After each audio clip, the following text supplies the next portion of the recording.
الحمد لله.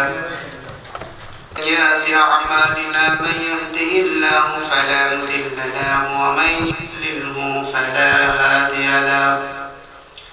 نشهد أن لا إله إلا الله وحده لا شريك له ونشهد أن سيدنا وحبيبنا ومولانا محمدا عبده ورسوله الذي أرسله بالحق بشيرا ونذيرا وداعيا إلى الله بإذنه وسراجا منيرا.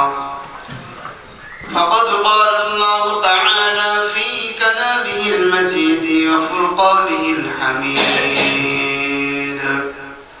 أعوذ بالله من الشيطان الرجيم. بسم الله الرحمن الرحيم. التائبون العابدون الحامدون السائحون الراكعون الساجدون الآمرون بالمعروف والناهون عن المنكر والحافظون لحدود الله وبشر المؤمنين.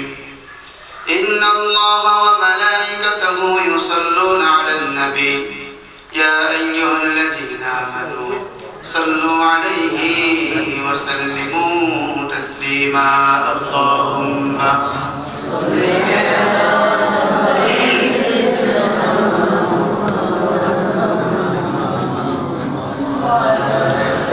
وعلى آل سيدنا. بلغ العلا بكماله كشف الدجى بجماله حسنت جميع خصاله صلوا عليه وآله. আলহামদুলিল্লাহ। শুরুতে শুকরিয়া জ্ঞাপন করছি মহান আল্লাহ সুবহানাহু ওয়া তাআলার দরবারে, যে মালিক দয়া করে মায়া করে মেহেরবানি করে পবিত্র জুমার দিনে জুমার সালাত আদায় করার জন্য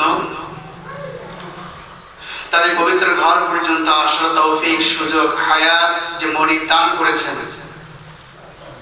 সেজন্য সে মহান আল্লাহ সুবহানাহু ওয়া তাআলার দরবারে শুকরিয়া জ্ঞাপন করছি। সবাই বলছে আলহামদুলিল্লাহ।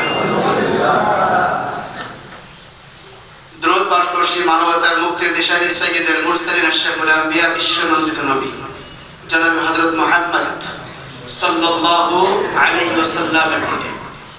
আত্মার মাগফিরাত কামনা করি সে সমস্ত মাদের মুসাহিদ ভাইদের জন্য, শান্তি কামনা করি আপনাদের জন্য। আমার সামনে বসা দিলদার পরেশদার মুমিন মুসলমান একান্ত প্রাণ প্রিয় শ্রদ্ধেয় গুরুজন, স্নেহের ছোট বড় সবাইকে আবারও জানাই আসসালামু আলাইকুম ওয়া রাহমাতুল্লাহি ওয়া বারাকাতুহু। সবাই কেমন আছেন? আলহামদুলিল্লাহ, শুকরিয়া, আলহামদুলিল্লাহ। সম্মানিত উপস্থিতি, গত জুমায় আলোচনা ছিল সূরা তাওবার 111 নম্বর আয়াত। মুমিনের লক্ষ্য উদ্দেশ্য, মুমিনের গুণাবলী বিষয় ছিল আলোচনা। ধারাবাহিকতায় আজকে সে একই আলোচনার পরের আয়াত নিয়ে এসেছি 112 নম্বর আয়াত। কত নম্বর আয়াত বললাম? এটা হচ্ছে 9 নম্বর সূরা, সূরাতুত তাওবা। মনে আছে না কত জমার কথা? সম্মানিত উপস্থিতি, আল্লাহ সুবহানাহু ওয়া তাআলা মুমিনদের কাছ থেকে কিসের বিনিময়ে জীবন এবং সম্পদ ক্রয় করেছেন? মনে আছে? আলহামদুলিল্লাহ, শুকরিয়া। জান্নাতের বিনিময়। কিসের বিনিময়? জান্নাতের বিনিময়। তাহলে জান্নাত যে আল্লাহ সুবহানাহু ওয়া তাআলা দিবেন উল্লেখ করছেন, যারা মুমিন আল্লাহ পাক তাদেরকে পরীক্ষায় ফেলবেন। কি করবেন? পরীক্ষায় ফেলবেন। পরীক্ষা নিবে, পরীক্ষায় উত্তীর্ণ হতে পারলে তারা মুমিন। আর এই মুমিনের গুণাবলী, মুমিনের কিছু বৈশিষ্ট্য রয়েছে।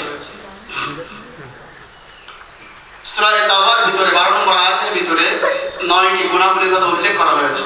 আল্লাহ সুবহানাহু ওয়া তাআলা যেন আমাদেরকে এই গুণাবলীর ভিতরে মুমিনের কাতারে শামিল করে নেন। সবাই সুবহানাল্লাহ আমিন।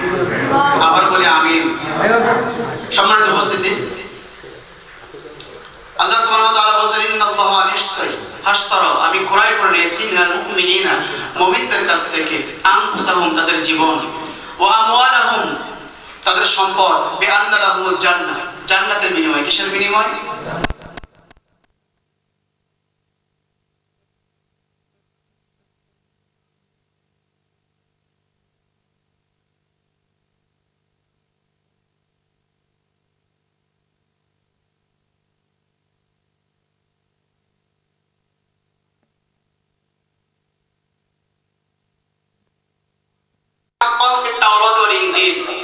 আর এই মুমিনদের গুণাবলী সংক্রান্ত বিষয় আল্লাহ পাক যে বলেছেন এটাও এই আয়াতের ভিতরে উল্লেখ করেছেন। আমি তাওরাতে রওজা করেছি, সুবহানাল্লাহ বলবেন না? ইনজিলে রওজা করেছি। কোথায়? ইনজিল। এরপরে জাবুর, এরপরে কোরআন। কোরআন তো আছে মুজিজা, সর্বশ্রেষ্ঠ মুজিজা। কোন মুজিজা? রাসূল করিম সাল্লাল্লাহু আলাইহি ওয়াসাল্লামের উপরে নাজিলকৃত যে কিতাব, সেটা এখনো পর্যন্ত জমিনের উপরে অক্ষত অবস্থায় রয়েছেন, কিয়ামত পর্যন্ত থাকবেন। এটার হেফাজতকারী কে? আল্লাহ সুবহানাহু ওয়া তাআলা। এর থেকে বড় মুজিজা আর হতে পারে কি কিছু না। সম্মানিত উপস্থিতি, তাহলে এই মুমিন সংক্রান্ত বিষয় আমি গত জুমায় বলতে রেখে দিয়েছিলাম যে আগামী জুমায় আলোচনা হবে বৈশিষ্ট্য সংক্রান্ত বিষয়।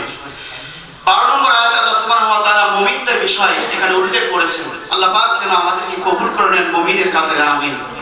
আল্লাহ পাক বলেন আত-তাইবুন, যারা মুমিন হবে এই মুমিনের সর্বপ্রথম বৈশিষ্ট্য থাকবে তওবাকারী হবে। কি কারী হবে? তওবা করবে, ইস্তেগফার করবে, অর্থাৎ ভুল হয়ে গিয়েছে ক্ষমা প্রার্থনা করবে, আরজি করবে। 2 নাম্বার হচ্ছে আল-আবিদুন, এরা ইবাদতকারী হবে। কি হবে? ইবাদত। মনে রাখবেন, আমি কিন্তু জিজ্ঞেস করব যে মনোযোগ আছে কিনা আমার দিকে। তাহলে 1 নাম্বার কি বলেছি? তওবাকারী। যারা মুমিন হবে এই মুমিনের সর্বপ্রথম গুণ বৈশিষ্ট্য হলো এরা তওবাকারী হবে, নতকারী হবে। 2 নম্বরে আবিদুন, এরা আবিদ ইবাদতকারী হবে, প্রশংসাকারী হবে।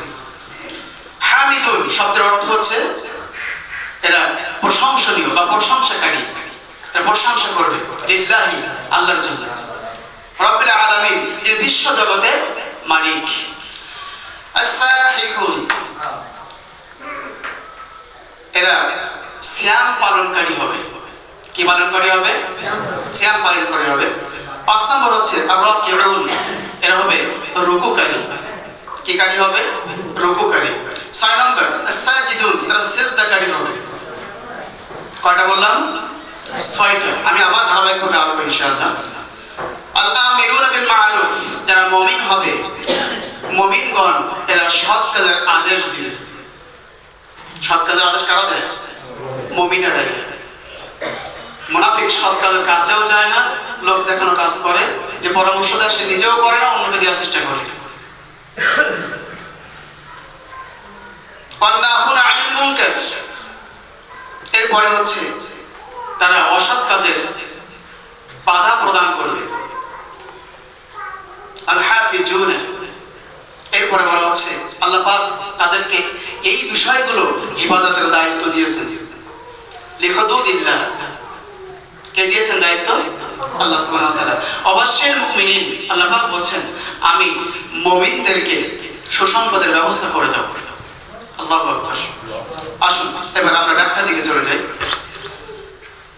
মুমিনের গুণাবলী সংক্রান্ত বিষয় কোরআন এবং হাদিস থেকে যেগুলো পাওয়া যায়, সর্বপ্রথম এই মুমিনের বৈশিষ্ট্য থাকবে এরা নতকারী হবে। কি কারী হবে?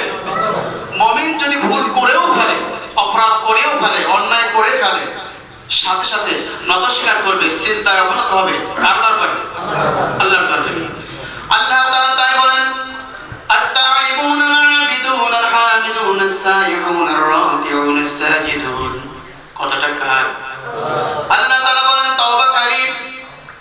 আল্লাহর কাছে সবথেকে এই জমিনের উপরে সবথেকে প্রাধান্য এবং সবথেকে বেশি পছন্দনীয় ওই ব্যক্তির উপরে আল্লাহ পাক বলেন যে ব্যক্তি আল্লাহর ভয়ে চোখের পানি আল্লাহর ভয়ে জমিনের উপরে ফেলার জন্য চেষ্টা করেন। এই চোখের পানি ফেলার মাধ্যম দিয়ে নত স্বীকার করেন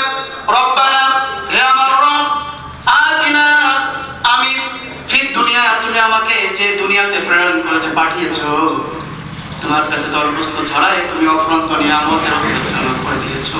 সুবহানাল্লাহ। ও মালিক, যে জমিনের উপরে তুমি প্রেরণ করেছো, পাঠিয়েছো, এক ফোঁটা নাবাক পানির দ্বারা পিতামাতার ওরসের মাধ্যম দিয়া তুমি আমাদেরকে জমিনের বুকে নিয়ে এসেছো, সুন্দর জমিন দেখার সুযোগ করে দিয়েছো। যে জমিনটাকে তুমি আমাদের জন্য ওপেন করে দিয়েছো। না চাইতে তুমি অক্সিজেন দিয়েছো, না চাইতে তোমার দেয়া অপরন্ত নিয়ামতগুলো আমরা ভক্ষণ করি, উপভোগ করে থাকি। এর বিনিময়ে আমরা শোধ করতে পারবো নাকি? পারবো না। আর তাই বোন, ওই বান্দা যখন তওবাকারী হয়ে যায়, তওবা করার কারণে নিজের গুনাহকে আল্লাহর সামনে উপস্থাপনা করার কারণে যখন নত স্বীকার করে, অপরাধ স্বীকার করে নেয়, আল্লাহ সুবহানাহু ওয়া তাআলা বান্দার প্রতি খুশি হয়ে যায়। কেমন খুশি হয় দেখেন এই হাদিসটি। তওবাকারীর যে কত গুণ, কত সম্মান আল্লাহ সুবহানাহু ওয়া তাআলা ভালোবাসা দিয়েছেন। আগে বলেন আলহামদুলিল্লাহ, সুবহানাল্লাহ, আল্লাহু আকবার। এটা আল্লাহ পাক দিয়েছেন। কি বলছেন? আর তাই গুণ যারা তওবাকারী হবে, ফিরে আসবে। তওবাকারী অর্থ আল্লাহর কাছে নত হওয়া, ইস্তিগফার অর্থ ফিরে আসা। আল্লাহ পাক বলছেন আর তাই গুণ যারা তওবাকারী হয়। রাসূল করিম সাল্লাল্লাহু আলাইহি ওয়াসাল্লাম বলেছেন, হাদিসের ভিতরে উল্লেখ করেছে। হাদিসটা বুখারী শরীফের ভিতরে এসেছে, মুসলিম শরীফের ভিতরে এসেছে এবং তিরমিজি শরীফের ভিতরে এসেছে। তিনটা কিতাবের ভিতরে হাদিসটি এসেছে।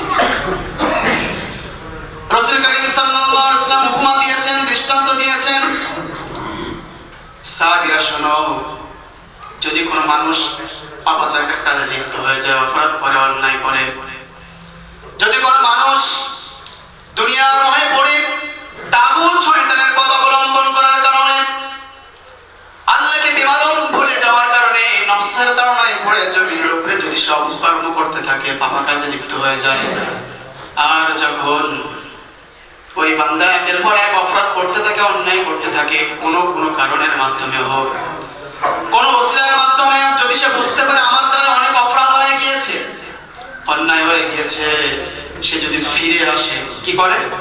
ফিরে আসে। এই ফিরে আসার বিষয় রাসূল করিম সাল্লাল্লাহু আলাইহি ওয়াসাল্লাম উল্লেখ করেছেন তিনটা কিতাবের ভিতরে। কয়টা? হাদিসটা তিনটার ভিতরে এই হাদিসটা গ্রহণযোগ্য হয়েছে। বুখারী শরীফের ভিতরে, মুসলিম শরীফের ভিতরে এবং তিরমিজি শরীফের ভিতরে হাদিসটা এসেছে। রাসূল করিম সাল্লাল্লাহু আলাইহি ওয়াসাল্লাম বলেন, ধরে নাও তুমি দুর্গম পথ অবলম্বন করবে, পাড়ি দিবে। এই মরু ময়দান, পাহাড় আর বালু ছাড়া কিছু নাই।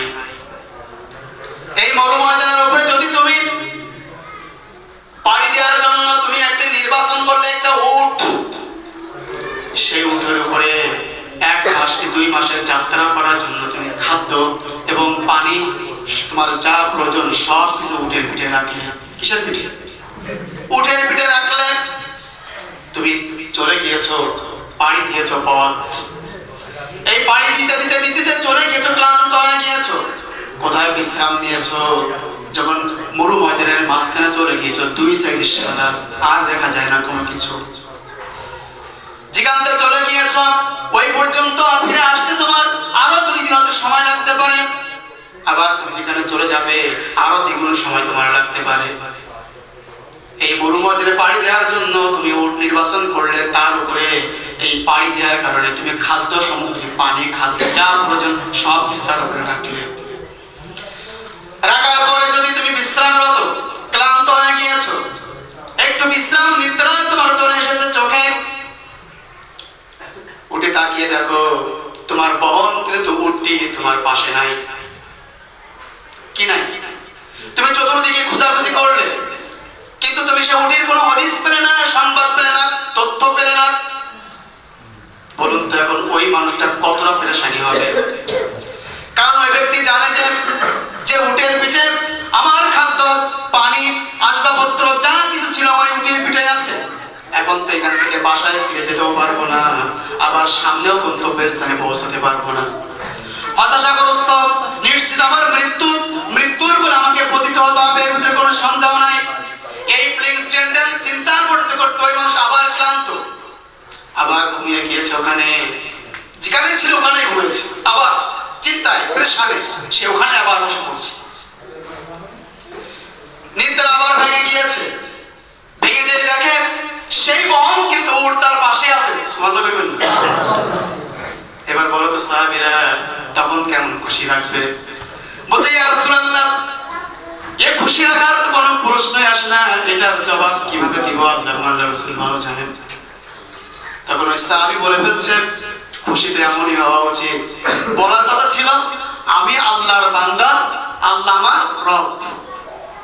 বান্দা তখন যখন প্রশ্ন করছে স্বয়ং রাসূল কারীম সাল্লাল্লাহু আলাইহি ওয়াসাল্লাম কার কাছে? সাহাবী বলছে।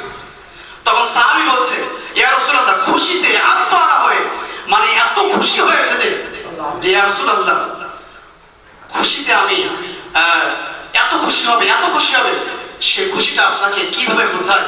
তবে আমি এটুকু বলতে পারি, আমার এত খুশি, আমার মনে হয় আমি রব, আমার রব আমার মালিক, আমি রব, আমার মনিব, আমার গোলাম। কে বলছে কথা? সাহাবী বলে ফেলছে খুশিতে।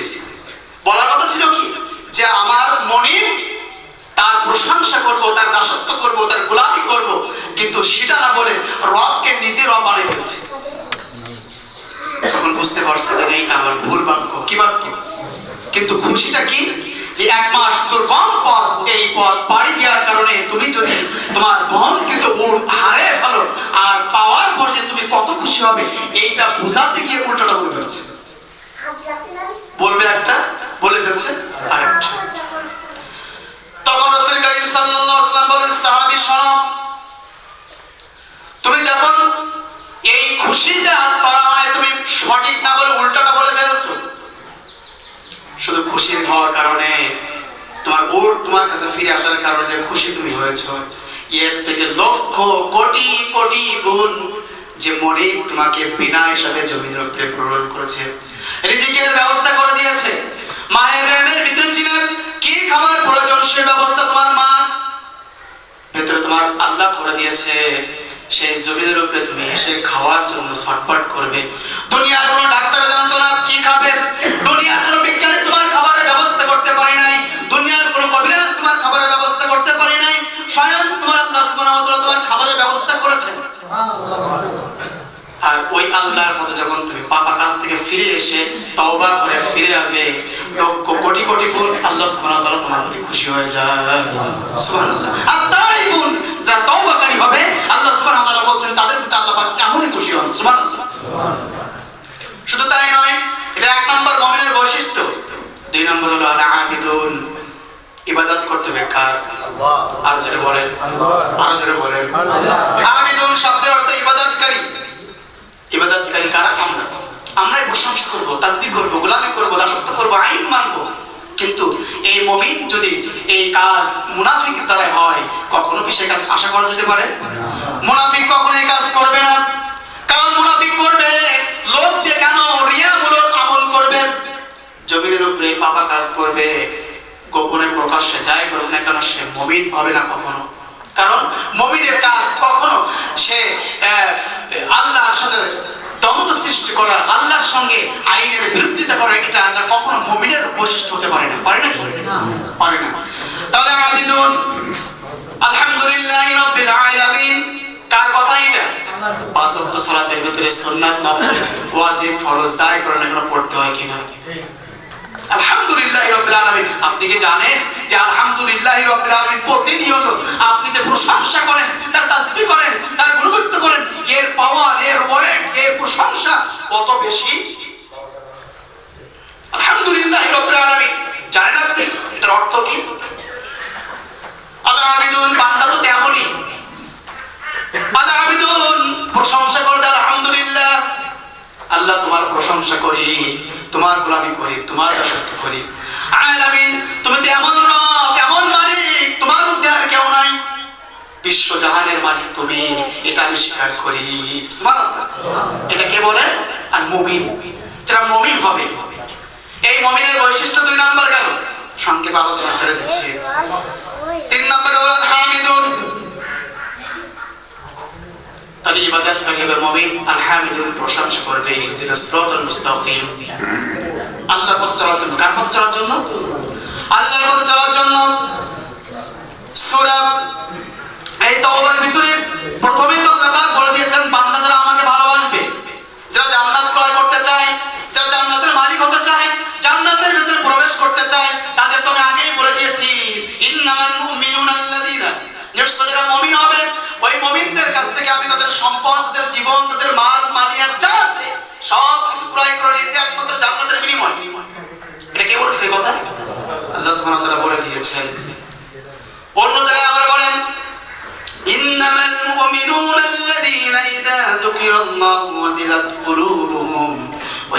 তুলিয়াত আলাইহিম আয়াতুহু যাদাতুহুম ঈমানা ওয়া আলা রাব্বিহিম ইয়াতাওয়াক্কালুন আল্লাযীনা ইউকিমুনাস সালাত। কার কথা এটা? যারা মুমিন হবে এই আয়াতের ভিতরে যে তারা সাজদা তারা সিজদাকারী হবে, সাইমুন শ্যাম পালনকারী হবে। এরপরে তারা হবে আল্লাহ সুবহানাহু ওয়া তাআলার যে বিধানগুলো দিয়েছে এই বিধানগুলো তারা সঠিকভাবে জমিনের উপরে কিভাবে বাস্তবায়ন করা যায় সেই প্রচেষ্টা জনগণের মধ্যে চালাবে। সুবহানাল্লাহ কথা ইচ্ছে করে না? কারণ কখনো মুনাফিক ইসলামের জন্য সব থেকে বড় ক্ষতি যারা করেছেন, কাফের দ্বারা ইসলামের এত ক্ষতি হয় নাই। কাফেররা তো ইসলামের বিরোধিতা করেছে, এটা সত্য, কিন্তু মুনাফিক দ্বারা যারা তো ইসলামের যত ক্ষতি হয়েছে কাফের দ্বারা অত ক্ষতি ইসলামের হয় নাই। বুঝতে পারছেন তো? না, কাফেররা এরা প্রকাশ্য হোক গোপনে হোক করেছে, কিন্তু মুনাফিক মুসলমানদের সাথে মিশেছে, রাসূল করিম সাল্লাল্লাহু আলাইহি ওয়াসাল্লাম আনুগত্য করার চেষ্টা করেছে, দেখিয়েছে, আবার ওই কাফেরদের বেদিন মুশরিক নাসারাদের সঙ্গে মিলে হাত মিলায় যখন ওদের কাছে যায়, আমরা তো শুধুমাত্র ইসলাম দেখার জন্য। এই সমাজে মুনাফিক আছে কি না? এই মুনাফিকের বৈশিষ্ট্য এমন হবে, আর এই মুনাফিকের স্থান সব থেকে জঘন্যতম স্থান জাহান্নাম। আল্লাহ পাক আমাদের থেকে হেফাজত করুন, পরে না আমিন। যুগে যুগে দেখেন, আপনি একটু ইতিহাস দেখেন, ইতিহাসের ভিতরে দেখেন, তাকিয়ে দেখেন ইতিহাস কি বলে। এই জমিনের উপরে এই জাতিকে সঠিক পথে নিয়ে আনার জন্য, চলার জন্য, তাগিদ করার জন্য, গাইডলাইন করার জন্য ওয়ালাকাদ বাআসনা ফি কুল্লি উম্মাতির রাসূল। সুবহানাল্লাহ। প্রত্যেক যুগে ওই জাতির কাছে একজন নবী এবং রাসূল প্রেরণ করেছি, যাতে ওই জাতি যেন গুমরাহির পথে পতিত না হয়, এক ইলাহার দিকে। ওই ইলাহুকুম ইলাহুম ওয়াহিদ, ওই ইলাহার দিকে দাসত্ব করবে, ওই ইলাহার দিকে ছুটবে, ওই ইলাহার গোলামি করবে, ওই ইলাহার আইন মানবে। ওই ইলাহা ছাড়া আর কোনো ইলাহা নাই, যিনি তোমাকে রিজিকের ব্যবস্থা করেছেন মায়ের গর্ভের ভিতরে। এই জমিনে আসার পরে আমরা ভুলে যাই, জমিনে আসার পরে তাগুত শয়তানের পথ অবলম্বন করার কারণে বেমালুন আখিরাত থেকে ভুলে গিয়ে দুনিয়াটাকে যেন গ্রাস করতে চাই, যেমন খামসায় আমরা উঠাতে চাই। এই পানিগুলো আপনার আঙ্গুলের সাথে খেয়ানত করে কিনা? মুনাফিক যারা হয় এই জমিও তাদের সাথে হাসরের ময়দানে খেয়ানত করবে। মুনাফিকদেরকে এই জমিনের উপরে তারা যে কার্যক্রমগুলো করেছে, হাসরের ময়দানে কিয়ামতের দিন এতিম, অসহায়, দরিদ্র, মিসকিন এর থেকেও অসহায় অবস্থায় থাকবে। এই জমিনের উপরে আসার পরে তুমি কার হুকুম মেনেছো, কার আইন মেনেছো? আল্লাহ সুবহানাহু ওয়া তাআলা বলেন, ওয়া মিনান নাসি মান ইয়াশতারি নাফসাহু বিতিগা মারদাতিল্লাহ আল্লাহু রাউফুন বিল ইবাদ। ওয়া মিনান নাস মান ইয়াশতারি, যারা আমার খাতিরে, আমার ভালোবাসার জন্য জান্নাত ক্রয় করতে চায়, জান্নাতে যেতে চায়, জাহান্নাম থেকে মুক্তি পেতে চায়, ওই মানুষগুলো কি করে? ওয়া মিনান নাস মান ইয়াশতারি, বিক্রয় করে দেয় নাফসা, নিজের জীবন, বিতিগা মারদাতিল্লাহ, শুধুমাত্র একমাত্র কেবলমাত্র আল্লাহর জন্য। সুবহানাল্লাহ কইবেন না? জীবনের বাজি রাখে, কাটল বোমা বলেন, ফাঁসির মঞ্চ বলেন, কোনো কিছু আর পরোয়া করে না। তখন হয় মুমিন। তখন কি হয়? ইতিহাস শুধু নয়, বর্তমান সময় দেখেন, 5 আগস্টের আগ পর্যন্ত একটু তাকিয়ে দেখেন, 5 আগস্টের আগ পর্যন্ত এই জমিনের বুকে যেখানে প্রায় 85% মুসলিম বসবাস করে, মুসলিম কান্ট্রিতে, আপনি এই যে আমি এখন হক কথা বলার মতো সুযোগ পেয়েছি, এই মেম্বারে বসে আমার মতো হক কথা বলার সুযোগ ছিল না। কথা বলেন। শুধু তাই নয়, তাফসীর মাহফিলগুলো বছরের পর বছর বন্ধ ছিল। হক কথা বলার কোনো মানুষ সেখানে ছিল না। হক কথা বলতে গিয়েছে বাধা প্রদান করেছে এক শ্রেণীর মুনাফিক নাস্তিকেরা। কিন্তু আল্লাহ সুবহানাহু ওয়া তাআলা বলেছেন, ওয়া মিনান নাস মান ইয়াশতারি, যতই বাধা আসুক, যতই জুলুম আসুক, যতই অত্যাচার আসুক, যতই নির্যাতন আসুক, যতই তোমাদেরকে জেল জরিমানার ভয় দেখাক না কেন, যতই তোমাদের ফাঁসির মঞ্চের ভয় দেখাক না কেন, ওয়া মিনান নাস, যারা মুমিন হবে, মুত্তাকি হবে, মান ইয়াশতারি, তারা বিক্রয় করে দেবে আল্লাহর জন্য নিজের জীবন। এরা পরোয়া করবে না, পরোয়া করবে না তাদের ফাঁসির মঞ্চ, পরোয়া করবে না মানুষের কূটনীতি কথা। যে যত প্ল্যান করুক না কেন, আল্লাহর প্ল্যানের কাছে দুর্বল। কথা বলেন না কেন? রাজত্ব যার, আইন চলবে তার, এই কথাটা 5ই আগস্ট পর্যন্ত মেম্বারের উপরে বসে বলার ক্ষমতা ছিল? যদিও বলেছে ওই মসজিদের সুদখোর, ঘুষখোর, মাতব্বরি যারা মসজিদ পরিচালনা করেছে তারা হয়েছে এই মসজিদের সব থেকে বেশি আফসোস এটাই যে আমরা ইমানের বেলায় যে কত দুর্বল, এটা আপনার আমার বিবেকের কাছে প্রশ্ন করলে জানতে পারবেন, বুঝতে পারবেন। এই মসজিদটা হবে আল্লাহর জন্য, কার জন্য? কিন্তু এই মসজিদের দায়িত্ব যারা গ্রহণ করবে তারাই হবে মুমিন। কিন্তু এই মুমিনরা না হয়েছিল সব মুনাফিক, নাস্তিক, ঘুষখোর, সুদখোর। এরাই ছিল এই মসজিদের সভাপতি, সেক্রেটারি, ক্যাশিয়ার। কথা বলেন। থাকার কথা ছিল কার? মুমিনদের। আত্তাইবুন, তারা তওবাকারী হবে, আল্লাহকে ভয় পাবে, তাদেরকে মসজিদের সেক্রেটারি, সভাপতি বানাও। আল আবিদুন, যারা আল্লাহর ইবাদত করবে, প্রশংসা করবে, তাসবিহ করবে, গুরুকীর্তন করবে, আইন মানবে আল্লাহর, তাদেরকে সেক্রেটারি বানাও, সভাপতি বানাও। সাজিদুন, সিয়াম পালন করে হবে। যখন এই মানুষগুলো তওবাকারী হবে, সিয়াম পালনকারী হবে, রুকুকারী হবে, সিজদাকারী হবে, আল্লাহকে ভয় করবে, রব বলে স্বীকার করেছে, এই মানুষ মসজিদের টাকা, সুদের টাকা, ঘুষের টাকা আর কখনো তার পকেটে ঢুকবে না। যখন তার ভিতরে ঈমান নাই, মুমিন নাই, সে বইগুলো নিতেও কোনো দ্বিধাবোধ নাই। কথা বলেন না কেন? শুধু তাই নয়, তাহলে সাজিদুন, সাইদ, সিয়াম পালনকারী হবে। এই বান্দার ভিতরে খারাপ মুমিন। যুগের পরে যুগ, শুধু তাই নয়, ওয়ালাকাদ বাআসনা ফি কুল্লি উম্মাতির রাসূল, আল্লাহ পাক একজন কোন নবী এবং রাসূলকে ওই জাতির কাছে প্রেরণ করেছে, পাঠিয়েছে ইহদিনাস সিরাতাল মুস্তাকিম, শুধু যাওয়ার জন্য, শুধু পথ দেখানোর জন্য, গাইডলাইন হিসেবে তাদেরকে দেখানোর জন্য যে আমি তোমাদের কাছে যুগে যুগে যত নবী এবং রাসূল প্রেরণ করেছে, পাঠিয়েছি। তাদের কাজ হলো তোমরা যত ভুল পথে চলবে ওই ভুলগুলো শুধরায় তোমাদেরকে সঠিক পথ দেখাবে। যারা এই কাজগুলো করেছে, শুধু বর্তমান সময়ে 5ই আগস্ট পর্যন্ত আলেমরা শুধু সমাজে নয়, যত নবী রাসূল এসেছে, যত নবী রাসূলগণকে আল্লাহ পাক প্রেরণ করেছে, যে যে জাতির কাছে করেছে, ওই জাতি ওই নবী রাসূলদের সাথে বেয়াদবি করেছে। কথা বলেন না কেন? তাদের সাথে শত্রুতা করেছে, তাদের উপরে অত্যাচার করেছে, তাদের সাথে জুলুম করেছে, তাদেরকে নির্যাতন করেছে, এবং এমন কি তাদেরকে জমিন থেকে বিদায় গ্রহণ করতে তাদেরকে কলিজার ভিতরে কেঁপে উঠে নাই। শুধুমাত্র একটাই কারণ, এরা মুমিন ছিল না, এরা ছিল মুনাফিক। যদি মুমিন হতো তাহলে এরা এই কাজের বদলে পাল্টা জবাব তাদেরকে দিয়ে দিত। কিন্তু সেই পাল্টা, যে আমি কয়েকদিন আগে বলেছিলাম, রাসূল করিম সাল্লাল্লাহু আলাইহি ওয়াসাল্লাম যখন ক্ষমতা ছিল না, পাওয়ার ছিল না, লোকজনের বল ছিল না, জনগণের বল ছিল না, তখন রাসূল করিম সাল্লাল্লাহু আলাইহি ওয়াসাল্লাম কাবার ভিতর থেকে মূর্তিগুলো বাইর করার মতো ক্ষমতা ছিল না। কিন্তু যখন ক্ষমতা চলে আসলো, রাসূল করিম সাল্লাল্লাহু আলাইহি ওয়াসাল্লাম একা আসলেন না, প্রায় 10,000 সাহাবীকে নিয়ে কাবাঘর তখন সেই মুহূর্তে দখল করে ফেললেন। সুবহানাল্লাহ। কারণ কি? তখন লোকজনের সমাগম ছিল না, বল ছিল না, ক্ষমতা ছিল না, অর্থ ছিল না। কিন্তু যেই ক্ষমতা এসেছে, যেই অর্থ এসেছে, যেই লোকের সহযোগিতা পেয়েছে, তখনই রাসূল করিম সাল্লাল্লাহু আলাইহি ওয়াসাল্লাম বুক ফুলিয়ে ইসলাম প্রচার আরো করেছেন। সুবহানাল্লাহ। আর কথা কে দিবে? কারো ক্ষমতা ছিল আর কথা দিয়া? বাধা তো ছিলই না।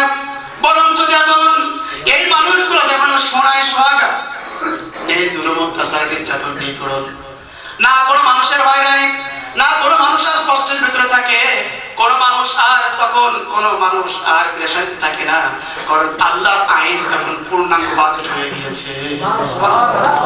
আমরা সে আইনকে দেখতে চাই কিনা? যদি দেখতে চান তাহলে আপনার নিজের বিবেকের কাছে প্রশ্ন করে দেখেন। সূরা তাওবার 112 নম্বর আয়াত আজকে আলোচনার ভিতরে, আপনি মুমিন হতে পেরেছেন কিনা? যদি মুমিন না হতে পারেন, আপনি এখনো পিছায় আছেন। হয়তো বা ধরে নেন আজ না হয় কাল আপনাকে আমাকে মৃত্যুর কোলে পড়তেই হবে। সম্মানিত উপস্থিতি, মৃত্যুর কোলে পড়বেন এমন কোন মানুষ আছে নাকি? রোড অ্যাক্সিডেন্টে, স্ট্রোক করে হসপিটালে বেডে, বাড়িতে যেখানে যান, বিভিন্ন পত্র পত্রিকায় দূর থেকে, নিকট থেকে, বিদেশ থেকে কত লোক নিউজ আসতেছে, আজকে অমুক ভাই মারা গিয়েছে, আজকে অমুক ভাই মারা গিয়েছে, আজকে অমুক মারা গেছে। আসতে না আপনার আমার কখন যে চলে আসবে সময় কি গ্যারান্টি আছে নাকি? আপনার আমার যাদের ওরসে আমরা এসেছি, সেই পিতা মাতাগুলো আমাদের থেকে বিদায় গ্রহণ করেছে, আমরাও তাদের সাথে সামিল হব, ঠিক না? সম্মানিত উপস্থিতি, সর্বশেষ কথা হলো এটাই, আমরা মুনাফিক হয়ে মরতে চাই না। কি হয়ে মরতে চাই না? আমরা ঈমান নিয়ে মরতে চাই। কি নিয়ে? আমরা ঈমান নিয়ে মরতে চাই। এই ঈমান যদি আপনার আমার ভিতরে থাকে তবে নিঃসন্দেহে আপনি আমি কামিয়াবি হব। তাই ছাড়া আপনি আমি কামিয়াবি হওয়ার সুযোগ নাই। তাহলে সূরা তাওবার ভিতরে আল্লাহ সুবহানাহু ওয়া তাআলা বলেছেন যে আমি যে বান্দা তারা হবে তাদের ভিতরে 9টা বৈশিষ্ট্য থাকবে। কয়টা? 1 নম্বরে তারা তওবাকারী হবে। কি কারী হবে? 2 নম্বরে তারা আমিদুন, তারা ইবাদতকারী হবে। ইবাদতকারী 3 নম্বরে হচ্ছে তারা প্রশংসাকারী হবে। সাইহুন তারপরে 3 নম্বরে গেল। 4 নম্বরে তারা হবে সিয়াম পালনকারী। 5 নম্বরে রুকুকারী। 6 নম্বরে তারা হবে সাজিদুন, সিজদাকারী।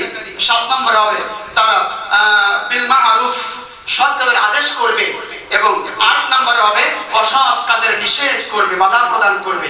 এরপরে 9 নম্বরে হচ্ছে আল হাফিজুনা লিহুদুদিল্লাহ।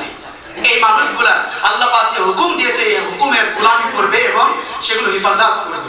সুবহানাল্লাহ। অবশ্যই মুমিনিন, এটা আল্লাহ পাক বলেন মুমিনদের এই সুসংবাদটা দিয়ে দেবে। এখন আমরা কি এই সূরা তাওবার 12 নম্বর আয়াতের ভিতরে আমরা কি গণ্য হতে চাই কি না? চাই কি না?